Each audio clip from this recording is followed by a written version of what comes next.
Hallelujah, praise the lord. ದೇವರ ಪರಿಶುದ್ಧ ನಾಮಕ್ಕೆ ಸ್ತೋತ್ರವಾಗಲಿ. ಈ ರಾತ್ರಿ ವೇಳೆಯಲ್ಲಿ ಒಂದು ರಾಗವನ್ನು ಹಾಡಿ ದೇವರ ನಾಮವನ್ನು ಮಹಿಮೆ ಪಡಿಸಿಕೊಂಡಿದ್ದೇವೆ. ಇವತ್ತು ದೇವರು ತೋರಿಸಿಕೊಟ್ಟಿದ್ದ ಒಂದೆರಡು ವಾಕ್ಯಗಳನ್ನು ಧ್ಯಾನ ಮಾಡಿಕೊಳ್ಳೋಣ. ಅದಕ್ಕಿಂತ ಮುಂಚೆ ಚಿಕ್ಕ ಪ್ರಾರ್ಥನೆ ಮಾಡಿ ದೇವರ ಕರಗಳಲ್ಲಿ ಒಪ್ಪಿಸಿಕೊಳ್ಳೋಣ. ಪ್ರೀತಿ ಸ್ವರೂಪನಾದ ದೇವರೇ ಯೇಸು ಸ್ವಾಮಿ, ನಿಮಗೆ ಮಹಿಮೆಯಾಗಲಿ ರಾಜಾವೆ. ಈ ವಾಕ್ಯದೊಂದಿಗೆ ನೀವು ಮಾತನಾಡು ಪವಿತ್ರಾತ್ಮರೇ, ನಾವು ಕೇಳುತ್ತೇವಪ್ಪ ತಂದೆ, ಯೇಸು ಸ್ವಾಮಿ ನಾಮದಲ್ಲಿ ತಂದೆ. ರೋಮಾಪುರದವರ ಪತ್ರಿಕೆ 1ನೇ ಅಧ್ಯಾಯ, ಅದರಲ್ಲಿ 21ನೇ ವಚನವಾಗಿದೆ. ರೋಮ 1:21ನೇ ವಚನ. ಇಲ್ಲಿ ಪೌಲನು ರೋಮಾಪುರದವರಿಗೆ ಇಲ್ಲಿ ಬರೆದಿರೋ ಪತ್ರಿಕೆ ಇದು. ಯಾಕೆಂದರೆ ದೇವರ ವಿಷಯವಾಗಿ ಅವರಿಗೆ ತಿಳುವಳಿಕೆ ಇದ್ದರೂ ಅವರು ಆತನನ್ನು ದೇವರೆಂದು ಘನಪಡಿಸಲಿಲ್ಲ. ಹಾಲೆಲೂಯಾ. ಆಗ ರೋಮಾದವರೇ ದೇವರಂತ ತಿಳಿದುಕೊಂಡವರು ಸತಾ ದೇವರನ್ನು ಘನಪಡಿಸಲಿಲ್ಲ, ಅಲಕ್ಷ್ಯ ಮಾಡಿದರು. ಹಾಲೆಲೂಯಾ. ಈ ಕಾಲಘಟ್ಟದಲ್ಲಿಯೂ ಅಷ್ಟೇ ಎಷ್ಟೋ ಜನ ದೇವರನ್ನ ತಿಳಿದಂಥವರು ಸಹ ಮುಂದೇನಾಗುತ್ತೆ ನೋಡೋಣ, ಆಮೇಲೆ ಏನಾಗುತ್ತೆ ನೋಡೋಣ. ಹಾಲೆಲೂಯಾ. ದೇವರನ್ನ ಬಿಟ್ಟು ನಾವು ಬದುಕಲಿಕ್ಕಾಗುತ್ತಾ ಪ್ರಿಯನಾದ ದೇವರ ಮಕ್ಕಳೇ? ಒಂದು ವೇಳೆ ಊಟ ಬಿಡ್ಬೋದು, ಒಂದು ವೇಳೆ ನಿದ್ರೆ ಬಿಡ್ಬೋದು, ಒಂದು ವೇಳೆ ನಮ್ಮ ಆಸ್ತಿ ಅಂತಸ್ತು ಎಲ್ಲವನ್ನು ಬಿಡ್ಬೋದು. ಯಾಕಂದ್ರೆ ಚೆನ್ನಾಗಿ ನಮ್ಗೆ ಗೊತ್ತಿದೆ, ಇದನ್ನ ಯಾವುದು ನಾವು ಹೋಗುವಾಗ ತೆಗೆದುಕೊಂಡು ಹೋಗುವುದಿಲ್ಲ.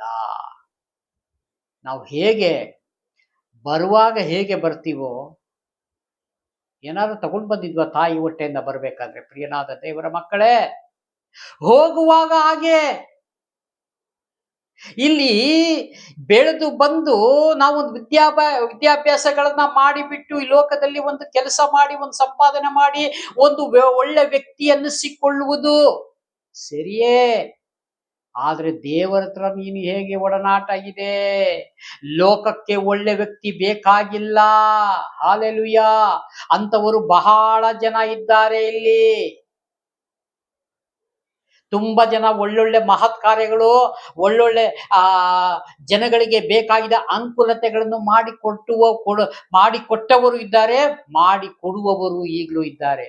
ಆದರೆ ದೇವರನ್ನ ಮೆಚ್ಚಿಸೋದು ಅಸಾಧ್ಯ.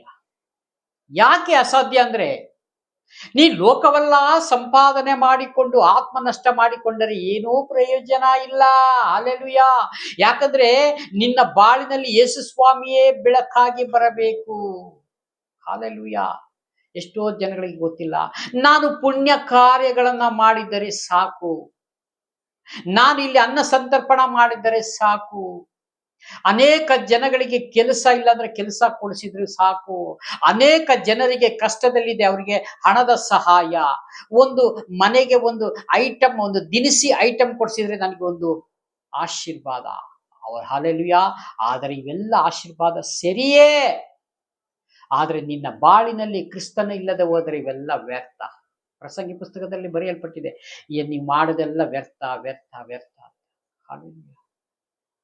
ಅದಕ್ಕೆ ನಮ್ಮ ಬಾಳಿನಲ್ಲಿ ಎಷ್ಟೋ ಜನಗಳು ತಿಳಿದಿದ್ರು ಯೇಸು ಸ್ವಾಮಿ ಅಂತ ಲೋಕಕ್ಕೆ ಗೊತ್ತು, ಆದ್ರೆ ಅವರು ಕ್ರಿಶ್ಚಿಯನಿಗೆ ದೇವರು.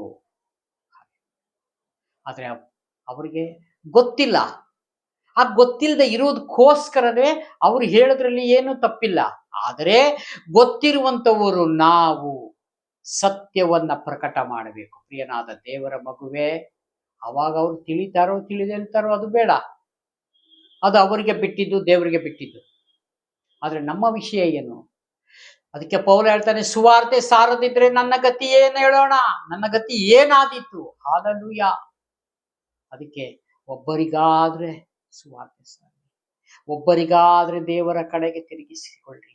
ಪರಲೋಕ ತುಂಬಾ ಸಂತೋಷ ಪಡ್ತದೆ ಪ್ರಿಯನಾದ ದೇವರ ಮಗುವೆ ನಿನ್ನ ವಿಷಯದಲ್ಲಿ.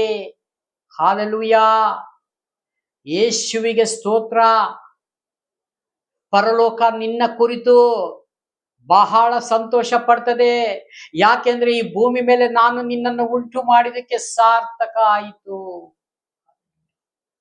ದೇವರ ವಿಷಯವಾಗಿ ಜ್ಞಾನ ಹೊಂದಿ ನೀನು ಅವನಿಗೆ ತಿಳಿಸಿಕೊಡ್ಲಿಲ್ಲ ಅಂದ್ರೆ ನಿನ್ನ ಗತಿ ಏನಾದೀತು ಅಂತ ಪೌಲ ಬರೀತಾನೆ. ಅದಕ್ಕೆ ಇಲ್ಲಿ ಕೆಳಗಡೆ ತಿಳುವಳಿಕೆ ಇದ್ದರೂ ಆತನನ್ನು ದೇವರೆಂದು ಘನಪಡಿಸಲಿಲ್ಲ, ಆತನ ಉಪಕಾರಗಳನ್ನು ನೆನೆಸಿ ಆತನನ್ನು ಸ್ತುತಿಸಲಿಲ್ಲ. ಹಲ್ಲೆಲೂಯಾ. ದೇವರು ಮಾಡಿದ ಉಪಕಾರವನ್ನ ನೆನೆಸಿ ದೇವರಿಗೆ ಸ್ತುತಿ ಮಾಡಲಿಲ್ಲ. ಹಲ್ಲೆಲೂಯಾ. ದೇವರ ಉಪಕಾರ ಅಂದ್ರೆ ಏನು ಅಂತ ನಾವು ತಿಳ್ಕೊಳ್ಳೋಣ. ನಿಮ್ಮನ್ನ ಈ ಭೂಮಿಗೆ ತಂದವರು ಯಾರು? ದೇವರೇ. ಎಷ್ಟೋ ಜನ ಮಕ್ಕಳಿಲ್ಲದೆ ಎಷ್ಟೋ ಹಾಸ್ಪಿಟ್ಲ್ಗಳಿಗೆ ಹೋಗಿದ್ದಾರೆ. ಎಷ್ಟೋ ಕೇಸ್ ಪಾಸ್ ಆಗಿದೆ, ಎಷ್ಟೋ ಕೇಸ್ ಫೇಲ್ ಆಗಿದೆ. ಹಲ್ಲೆಲೂಯಾ. ಇನ್ನೂವರೆಗೂ ಕೆಲವೊಂದು ಕಡೆ ಮಕ್ಕಳೇ ಇಲ್ಲ. ಹಲ್ಲೆಲೂಯಾ.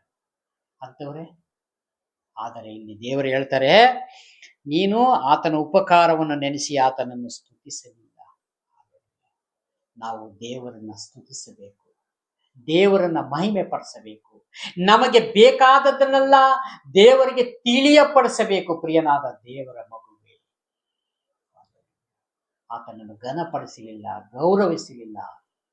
ನಿನಗೆ ಭೂಮಿಗೆ ಬರಕ್ಕೆ ದೇವರೇ ನಿನಗೆ ಉಪಕಾರ ಮಾಡಿದ್ದಾನೆ. ಯಾಕಂದ್ರೆ ಕೀರ್ತನೆಗಾರನು ಹೇಳ್ತಾನೆ, ಗರ್ಭ ಫಲವು ಯೆಹೋವನು ಕೊಟ್ಟ ಬಹುಮಾನ. ಹಲ್ಲೆಲೂಯಾ. ದೇವರು ಕೊಟ್ಟ ಬಹುಮಾನ ಆಗಿದೆ. ಪ್ರಿಯನಾದ ದೇವರ ಮಗುವೆ, ನಮ್ಗೆ ಚೆನ್ನಾಗಿ ತಿಳ್ಕೋಬೇಕದನ್ನ. ದೇವರು ವಾಕ್ಯದ ಮುಖಾಂತರ ನಮ್ಗೆ ಮಾತನಾಡಿ ಧೈರ್ಯ ತುಂಬಿ ಪರಲೋಕ ಹೋಗುವ ಮಾರ್ಗದರ್ಶನವನ್ನು ನಮ್ಗೆ ಪ್ರತಿ ದಿವಸ ಕೊಡುತ್ತಾ ಇದ್ದಾರೆ. ನಾವೆಲ್ಲಾರ ಫೇಲ್ ಆಗಿಬಿಟ್ರೆ, ಈ ಲೋಕದಲ್ಲಿ ಯಾವ್ದಾರ ಒಂದು ಎಜುಕೇಶನ್ ಫೇಲ್ ಆಗಿದ್ರೆ ಪರವಾಗಿಲ್ಲ, ಮತ್ತೆ ಒಂದು ಸಾರಿ ಕಟ್ಟಿ ಪಾಸ್ ಮಾಡಿಕೊಳ್ಳೋಣ. ಆದ್ರೆ ಪರಲೋಕ ಒಂದು ಸಲ ಮಿಸ್ ಮಾಡಿಕೊಂಡರೆ ಪ್ರಿಯನಾದ ದೇವರ ಮಗುವೆ, ನಿನ್ನ ಗತಿ ಏನಾದೀತು? ಇಷ್ಟು ವರ್ಷ ಆಲಯ ಹೋಗಿ ಪ್ರಾರ್ಥನೆ ಮಾಡಿ ವಾಕ್ಯ ಕೇಳಿ ಕಾಣಿಕೆಗಳನ್ನ ಹಾಕಿ ಏನು ಪ್ರಯೋಜನ? ಲೋಕದವರು ಸಮ ಆಗೋಗ್ತಿವೆ. ಅದಕ್ಕೆ ಅವಕಾಶ ಕೊಡದಂತೆ ಇಲ್ಲಿ ಮತ್ತೆ ಕೆಳಗಡೆ, ಅವರು ವಿಚಾರ ಮಾಡಿ ಮಾಡಿ ಫಲ ಕಾಣಲಿಲ್ಲ. ಇಲ್ಲೇನು? ಆತನ ಉಪಕಾರಗಳನ್ನು ನೆನೆಸಿ ಆತನನ್ನು ಸ್ತುತಿಸಲಿಲ್ಲ. ಅವರು ವಿಚಾರ ಮಾಡಿ ಮಾಡಿ ಫಲ ಕಾಣಲಿಲ್ಲ. ಎಷ್ಟು ವಿಚಾರ ಮಾಡಿ ಪ್ರಾರ್ಥನೆ ಮಾಡಿ ಫಲವೇ ಕಾಣಲಿಲ್ಲ. ಹಲ್ಲೆಲೂಯಾ. ಹೇಗೆ ಫಲ ಕಾಣ್ತದೆ ಪ್ರಿಯನಾದ ದೇವರ ಮಗುವೆ? ಅರ್ಧಂಬರ್ಧ ಮನಸ್ಸಿಟ್ಟುಕೊಂಡು ಲೋಕವನ್ನ ಪ್ರೀತಿಸಿಕೊಂಡು ಭಾನುವಾರ ಆಲಯದಲ್ಲಿ ಕೂತುಕೊಂಡು ಪ್ರಾರ್ಥನೆ ಮಾಡಿದರೆ ಎಲ್ಲಿ ಫಲ ಕಾಣ್ತೀರಿ? ಫಲ ಕಾಣುವುದಿಲ್ಲ. ಹೀಗೆ ಕೂತಿದ್ದು ವಯಸ್ಸಾಗ್ತದೆ ಅಷ್ಟೇ. ಆಮೇಲೆ ವಿವೇಕ ಇಲ್ಲದ ಅವರ ಮನಸ್ಸು ಕತ್ತಲಾಯಿತು. ನೋಡಿ, ದೇವರು ಹೇಳ್ತಾರೆ, ಬೇಸರ ಮಾಡ್ಕೊಂಡು ಹೇಳ್ತಾ ಇದ್ದಾರೆ, ಫಲ ಒಂದು ಕಡೆ ಕಾಣಲಿಲ್ಲ. ಇಲ್ಲಿ ಕೆಳಗಡೆ ಹೇಳ್ತಾರೆ, ಇವರು ಏನಂತ, ಇಲ್ಲಿ ವಿವೇಕ ಇಲ್ಲದವರ ಮನಸ್ಸು ಕತ್ತಲಾಯಿತು. ಅವರ ಜೀವನದಲ್ಲಿ ಬೆಳಕೇ ಇಲ್ಲದಂಗೆ ಆಗಿದೆ. ಬೆಳಕಿನ ರಾಜ್ಯಕ್ಕೆ ಪ್ರತಿ ದಿವಸ ನಾನು ಕರೀತಾ ಇದ್ದೇನೆ, ನೀವು ಯಾರು ಬರಲಿಕ್ಕೆ ನಿಮಗೆ ಮನಸ್ಸಿಲ್ಲ. ಹಲ್ಲೆಲೂಯಾ. ಯಾಕೆ? ಈ ಲೋಕದ ಆಸೆ, ಈ ಲೋಕದ ವೈಭವ, ಈ ಲೋಕದ ಜಂಜಾಟಗಳಲ್ಲಿ ನಾನು ಇದ್ದೇನಲ್ಲ, ಹೇಗೆ ನನಗೆ ದೇವರ ಕಡೆ ಮನಸ್ಸು ಬರ್ತದೆ? ಅದಕ್ಕೆ ಲೋಕವನ್ನು ನೀ ಪ್ರೀತಿಸುವುದಾದರೆ ನೀನು ನನ್ನವನಲ್ಲ, ದೇವರು ಹೇಳ್ತಾರೆ. ಹಲ್ಲೆಲೂಯಾ.